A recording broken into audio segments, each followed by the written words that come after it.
Et si on se disait que le cours d'art plastique, ce n'était pas juste une récréation, mais un véritable entraînement pour l'esprit? Eh bien, c'est justement le pari un peu fou d'un programme révolutionnaire venu d'Algérie. Un programme qui nous propose, en fait, une toute nouvelle façon de voir le monde. Une approche, vous allez voir, qui promet de bien bousculer nos petites habitudes et nos idées reçues. Alors, cette citation d'Einstein, elle n'est pas là juste pour faire joli en introduction. Non, non. C'est carrément le fondement, la pierre angulaire de toute la philosophie de ce programme. L'idée, au fond, elle est simple. Avant même de savoir dessiner une pomme parfaite, l'important c'est d'apprendre à imaginer les mille et une façons dont cette pomme pourrait exister. Autrement dit, la créativité passe avant la technique. C'est ça, le grand changement. Bon alors concrètement, comment ça marche tout ça? Eh bien, la première rupture, elle est d'abord dans la tête, elle est conceptuelle. Ce programme, il ne cherche pas du tout à former de futurs artistes professionnels. Non, son but est bien plus large, il s'agit de développer une compétence essentielle, ce qu'on appelle la pensée visuelle. Le cours d'art devient ici un événement de pensée. C'est un terme fort, hein. Fini la simple récréation. L'objectif, c'est de cultiver l'esprit critique. La question n'est plus comment je dessine ça, mais plutôt comment est-ce que je peux penser à ça, mais visuellement. C'est un changement de paradigme complet. Et ce tableau, il résume parfaitement la révolution qui est en jeu. D'un côté, on a l'approche traditionnelle. L'art, c'est la copie du réel. Il y a une seule bonne réponse, une seule technique à maîtriser, le prof montre, l'élève imite. Et de l'autre côté, la nouvelle approche. Là, l'art, c'est une véritable explosion d'idées. L'élève n'est plus un simple copiste, il devient un explorateur. Il questionne, il transforme, et surtout, il n'y a pas de réponse unique. Ok, mais alors, si le but n'est plus de maîtriser la technique, de savoir dessiner parfaitement, quel est le point de départ? Par où est-ce qu'on commence ce voyage créatif? Eh bien, la réponse est à la fois toute simple et assez géniale. Elle est là, juste sous nos yeux, tout autour de nous. Le point de départ, le voici. C'est l'objet. Tout simplement. Pas un modèle en plâtre un peu intimidant, pas un paysage lointain, non.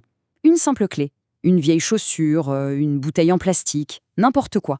Un objet du quotidien que tout le monde peut trouver. Et cet objet, il devient la matière première, non pas de l'art, mais de l'enquête artistique. J'aime bien ce mot, enquête. Et voilà la question fondamentale que le programme va poser. Comment est-ce qu'un objet aussi banal peut devenir un sujet artistique? C'est ça, hein, le défi. C'est l'étincelle qui va permettre de transformer cette simple petite chose en une infinité de possibilités. Allez, suivons maintenant cet objet dans son aventure. On va voir comment il se transforme en passant à travers différents prismes artistiques. Première étape, première aventure, on va dessiner avec des ciseaux. L'inspiration vient des peintres fauves, vous savez, ces artistes du début du XXe siècle qui utilisaient la couleur de manière complètement folle, explosive. L'objet est alors déconstruit, totalement réimaginé. Le but, ce n'est plus du tout de copier la réalité, c'est de la faire vibrer, de lui donner de l'audace avec des couleurs pures. Et cette phrase de Matisse qui est citée dans le programme, elle est juste essentielle. Quand j'utilise le vert, ça ne veut pas dire de l'herbe. Quand j'utilise le bleu, ça ne veut pas dire le ciel. Qu'est-ce que ça veut dire? Ça veut dire que la couleur devient un outil d'expression pure. Elle se détache complètement de son rôle d'imitation. Le rouge, ce n'est plus la couleur d'une pomme. Ça peut être la couleur d'une émotion, de la colère, de la joie. Le processus est simple, en 4 étapes, mais c'est ça la clé. D'abord, on simplifie le sujet en forme de base. Ensuite, on utilise des couleurs pures, bien franches.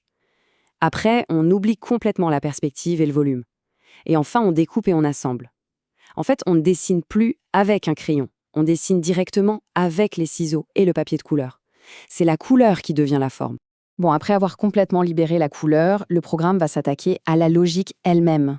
Et là, pour la deuxième aventure, on plonge dans le monde des surréalistes.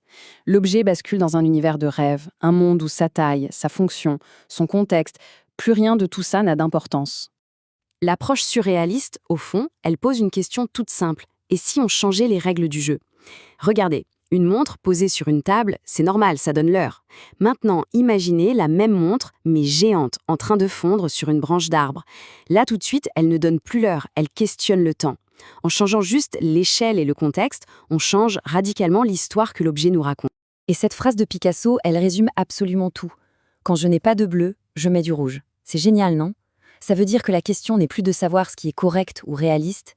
La seule chose qui compte, c'est ce que l'artiste décide. La réalité, ce n'est plus un maître à qui obéir, c'est juste un point de départ. La liberté est totale. Et cette liberté, elle s'exprime comment? Eh bien, à travers le bricolage. On encourage les élèves à utiliser non pas des matériaux d'art, des trucs nobles et chers, mais des objets trouvés. Du carton, des chutes de bois, du tissu, des bouteilles en plastique, n'importe quoi. L'idée, c'est de créer avec ce qu'on a sous la main. Et ça, c'est une leçon fondamentale sur l'innovation. La créativité, souvent, elle ne naît pas de l'abondance, mais de la contrainte. Mais attention, cette exploration, elle ne s'arrête pas aux ciseaux et à la colle. Non, le voyage de l'objet continue et il se poursuit maintenant sur la toile numérique.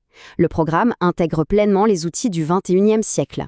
Loin de rejeter la technologie, ce programme l'accueille à bras ouverts. La tablette, l'appareil photo numérique et même les codes QR, tout ça devient des outils de création au même titre que le pinceau ou le crayon.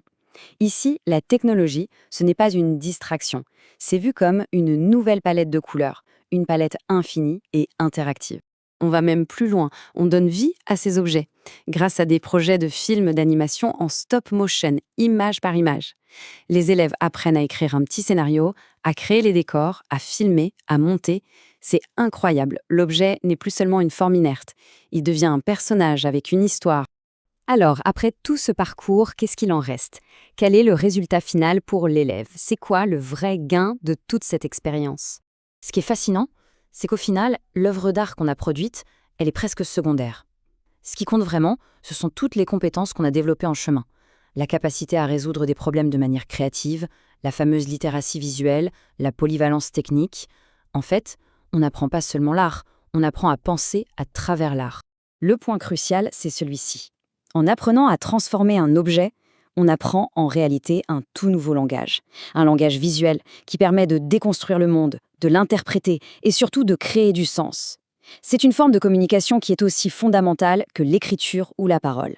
Et tout ça nous laisse avec une dernière réflexion, peut-être la plus importante. Le vrai pouvoir de cette éducation, ce n'est pas tant dans l'œuvre d'art qui est créée, mais dans le regard qui, lui, est transformé pour toujours. Après une expérience comme celle-là, un objet du quotidien, n'importe lequel, n'est plus jamais seulement ce qu'il est. Il devient une porte ouverte sur tout ce qu'il pourrait être.